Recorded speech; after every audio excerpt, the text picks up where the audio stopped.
स्वागत है आपका द हिंदू न्यूज़पेपर डिस्कशन में। आज है 13 अप्रैल। हमारी फर्स्ट न्यूज़, हम चलेंगे रामगढ़ लेक। ये आता है जयपुर में। इसको बनवाया था जयपुर के शासक सवाई राम सिंह द्वितीय ने इन 1876 में। ये लेक प्रोवाइड करता है जयपुर को वाटर सप्लाई, पर अभी ये लेक ड्राई होते जा रहा है। इसी की रिवाइव के लिए एक प्रोजेक्ट शुरू किया है जिसका नाम है पार्वती काली सिंध चंबल लिंक प्रोजेक्ट। ये आता है ईस्टर्न राजस्थान कैनाल प्रोजेक्ट के अंदर में। हो सके यहाँ से प्रीलिम की लाइन बने रामगढ़ लेक। अब आते हमारी इस न्यूज़ पे। Already state of Tamil Nadu versus governor of Tamil Nadu ये इशू हमने कवर किया था। स्टेट गवर्नर स्टेट के बिल को कितने दिन के अंदर एसेंट देना चाहिए या पेंडिंग रखना चाहिए या वापस करना चाहिए, ये न्यूज़ इस बात को कवर करती है। यहाँ से प्रीलिम की लाइन बन सकती है, साथ ही GS2 मेंस का क्वेश्चन बन सकता है। सुप्रीम कोर्ट का अभी जो जजमेंट आया था state of Tamil Nadu versus governor of Tamil Nadu, supreme court ने एक डेडलाइन सेट की है प्रेसिडेंट के लिए। जब भी स्टेट के गवर्नर किसी स्टेट बिल को प्रेसिडेंट के पास रिफर करते हैं, प्रेसिडेंट ने उस बिल पे 3 मंथ के अंदर में उस पर एसेंट देना चाहिए। और ये दिन कब शुरू होता है? जब से ये बिल को गवर्नर प्रेसिडेंट को रिफर करते हैं। हो सके यहाँ से प्री क्लेम बने। अगर 3 महीने तक प्रेसिडेंट किसी बिल को एसेंट नहीं देते तो क्यों नहीं दिया, उसका अप्रोप्रिएट रीज़न प्रेसिडेंट को स्टेट को बताना चाहिए, उस स्टेट कैबिनेट को। यहाँ पे हम देखते हैं सुप्रीम कोर्ट कह रहा है प्रेसिडेंट से, आपको जो पावर है आर्टिकल 143 के अंदर में, इसके अंदर में आप सुप्रीम कोर्ट से पूछ सकते हैं क्या ये जो बिल है ये कहीं अनकॉन्स्टिट्यूशनल तो नहीं है। हमें चाहिए प्रेसिडेंट ने कंसल्ट करना चाहिए सुप्रीम कोर्ट के साथ, जो बिल गवर्नर रेफर करते हैं प्रेसिडेंट के पास। लेकिन सिमिलर मैकेनिज्म स्टेट लेवल पे गवर्नर के पास नहीं है। गवर्नर किसी भी बिल को किसी भी कोर्ट से नहीं पूछ सकते इसकी कॉन्स्टिट्यूशनलिटी। तो जो आर्टिकल 143 आता है उसके अंदर में जो सुप्रीम कोर्ट की एडवाइस होती है ये प्रेसिडेंट पे कोई बाइंडिंग नहीं होती है। हो सके यहाँ से प्रीलिम की लाइन बने, पर सुप्रीम कोर्ट से पूछना चाहिए, प्रेसिडेंट ने एडवाइस लेनी चाहिए बिल के कॉन्स्टिट्यूशनलिटी पे। हमें एक अच्छा मैकेनिज्म चाहिए स्टेट लेवल पे भी, जो गवर्नर पूछ सके, एडवाइस ले सके कॉन्स्टिट्यूशनल कोर्ट से। हमारे लिए यहाँ पे एक अगला पॉइंट मिलता है, वो है श्रीलंका का मॉडल। GS2 का एक टॉपिक है Indian constitution and other country के कॉन्स्टिट्यूशन से उनसे रिलेशन या सिमिलरिटीज़ या डिसिमिलरिटीज़। जब भी श्रीलंका में कोई बिल आता है प्रेसिडेंट के पास, प्रेसिडेंट उस बिल को वहाँ के सुप्रीम कोर्ट से एडवाइस लेते हैं। अगर वहाँ के सुप्रीम कोर्ट को लगता है ये बिल अनकॉन्स्टिट्यूशनल है तो वो कह देते हैं प्रेसिडेंट से, सिमिलर प्रोविजन क्या हम इंडिया में अडोप्ट कर सकते हैं? जब तक कोई बिल है और अब तक वो एक्ट नहीं बना है तो बिल पे हमारे इंडिया में किसी भी कोर्ट के पास, कॉन्स्टिट्यूशनल कोर्ट के पास कोई पावर नहीं है उस बिल को कॉन्स्टिट्यूशनल है या अनकॉन्स्टिट्यूशनल डिक्लेयर करने से, जब तक वो लॉ नहीं बन पाता। अब चलते हैं, अब आते हैं इस न्यूज़ पे। यहाँ से प्रीलिम का क्वेश्चन बन सकता है टाइगर ट्रम्प। ये एक tri service India United state humanitarian assistant and disaster relief exercise है। ये हुई थी अरुणाचल प्रदेश में, और इसका जो नेवी का वर्जन है ये हुआ हमारे ईस्टर्न कोस्ट पे। ये tri service army, air force, navy दोनों कंट्री की एक्सरसाइज है टाइगर ट्रम्प। अब आते हैं इस न्यूज़ पे। सारस MK2 प्लेन, इसको बना रहा है नेशनल एरोस्पेस लैबोरेटरीज। ये आता है CSIR के अंदर में। ये इंडिया डिज़ाइन सिविलियन एयरक्राफ्ट है।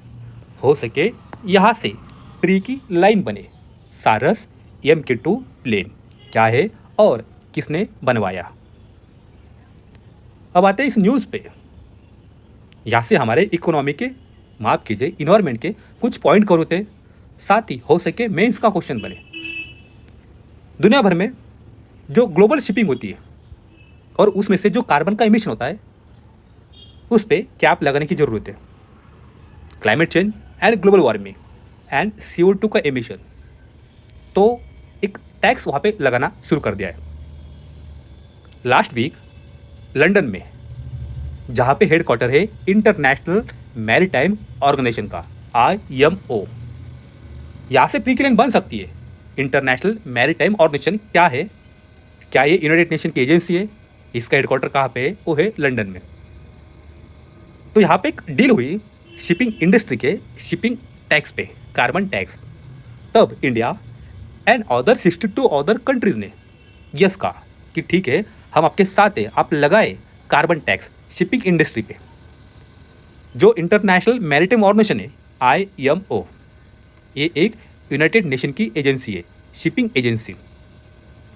यहाँ पे इनका एम है रिड्यूस करना है मैरीटाइम ग्रीन हाउस गैस के एमिशन को एंड प्रमोट करना है क्लीनर टेक्नोलॉजी को। ये फर्स्ट टाइम है ग्लोबल कार्बन टैक्स हम इम्पोज करेंगे एक पूरी इंडस्ट्री पे, शिपिंग इंडस्ट्री पे। ये शुरू होगा 2028 से। हो सके यहाँ से प्रीलियम की लाइन बने, हमें शिफ्ट करना है लोअर एमिशन फ्यूल को। पर कुछ कंट्री ऐसी है जिन्होंने इसको अपोज किया, वो है ऑयल रिच नेशंस जैसे Saudi Arabia, UAE, Russia and Venezuela. International maritime organization IMO, ये यूनाइटेड नेशन की एक शिपिंग एजेंसी है, UN बॉडी। हेडक्वार्टर का आता है, ये आता है लंदन में। इसमें 174 मेंबर है एंड 3 एसोसिएट मेंबर है। ये फैसिलिटेट करता है ऑल मैरीटाइम मैटर में जो उसकी डिसीजन मेकिंग की प्रोसेस होती है। अब आते हैं अगली न्यूज़ पे। हम अभी है साइंस एंड टेक पेज पे। डायबिटीज़ 1, 2, 3 हमें पता है, जब आप ओवरवेट हो जाते हैं या कम वेट हो जाते हैं, मोस्टली ओवरवेट। अभी हम बात करेंगे टाइप 5 डायबिटीज़ की। जो टाइप 2 डायबिटीज़ है, इसके जो नंबर है ग्लोबल लेवल पे काफ़ी ज़्यादा है। अगर आपने अनरेगुलेटेड इनटेक लिया है फूड का, हो सकता है आपका वेट बढ़ जाए। आपने ज़्यादा खाया, ज़्यादा वेट बढ़ गया और डायबिटीज़ हो गई आपको। पर जो टाइप 5 डायबिटीज़ है, ये वेट का नहीं है, ये न्यूट्रिशन स्पेक्ट्रम की बात करता है, जिसमें under nutrition and low weight हो। फर्स्ट टाइम इसको रिपोर्ट किया था जमैका में 1955 में। तब इसको कहा गया था जे टाइप डायबिटीज़। उसके बाद WHO ने इसको क्लासीफाई किया 1985 में as malnutrition related diabetes, mellitus. पर बाद में 1919 में इसको रिमूव कर दिया क्योंकि ज़्यादा एविडेंस मिले नहीं और लीक नहीं हो पाई मॉल न्यूट्रिशन का इससे। लास्ट मंथ जनवरी में एक समिट हुई थी चेन्नई में, वेल्लोर में। वहाँ से एक डिक्लेरेशन निकल गया था, वेल्लोर डिक्लेरेशन। हो सके वहाँ से प्रीक्लेम बने, क्या है वेल्लोर डिक्लेरेशन। ये प्रोमोट करता है more research and increase awareness about type 5 diabetes.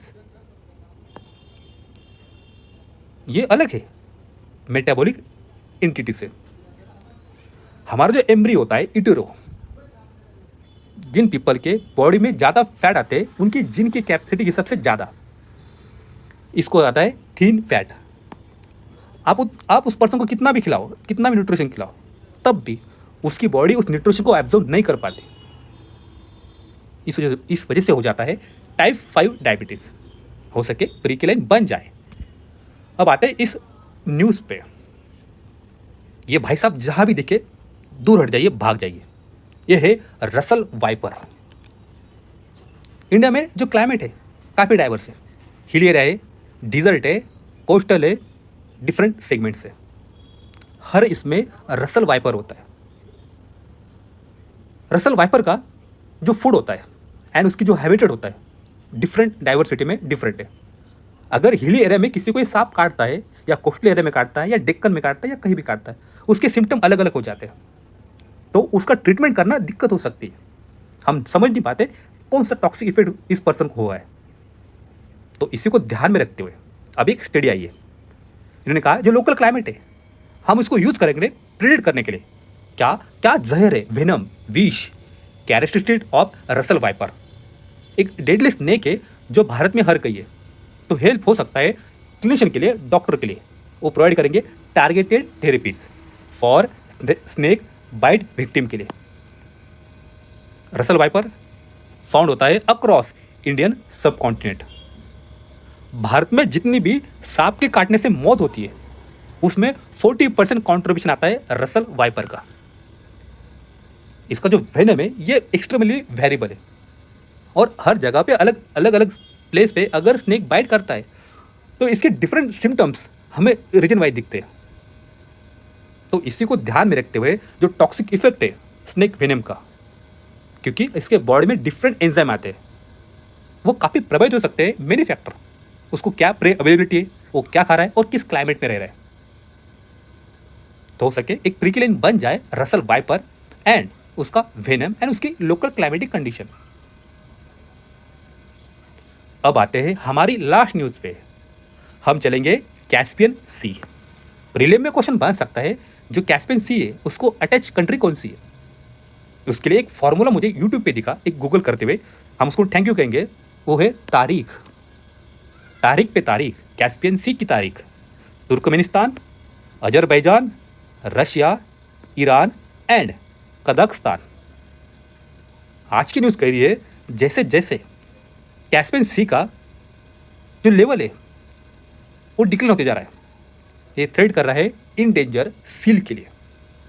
Water level in Caspian sea are reducing as hotter temperature, क्योंकि जितनी टेम्परेचर बढ़ रहा है उस वजह से जो वाटर है ज़्यादा इवेपोरेट हो रहा है। इवन इफ हम ग्लोबल वार्मिंग को लिमिटेड रखेंगे बिलो 2 डिग्री सेल्सियस से, तब भी कैस्पियन सी डिक्लाइन कर जाएगा 5 to 10 मीटर तक। अगर टेम्परेचर ऐसे बढ़ते रहेगा तो नेक्स्ट सेंचुरी तक ये ड्रॉप कर जाएगा 21 मीटर को। अगर कैस्पियन सी का वाटर ड्रॉप हो रहा है, कम हो रहा है, बाकी जो सील है ये उनको हार्म कर सकता है, उनके ब्रीडिंग हैबिटेट को। हो सके वहाँ पे लॉस हो कोस्टल लंगून का। Caspian sea, Caspian seals and तारीख। आज के लिए इतना ही है। पढ़ते रहिए, बढ़ते रहिए। Thank you.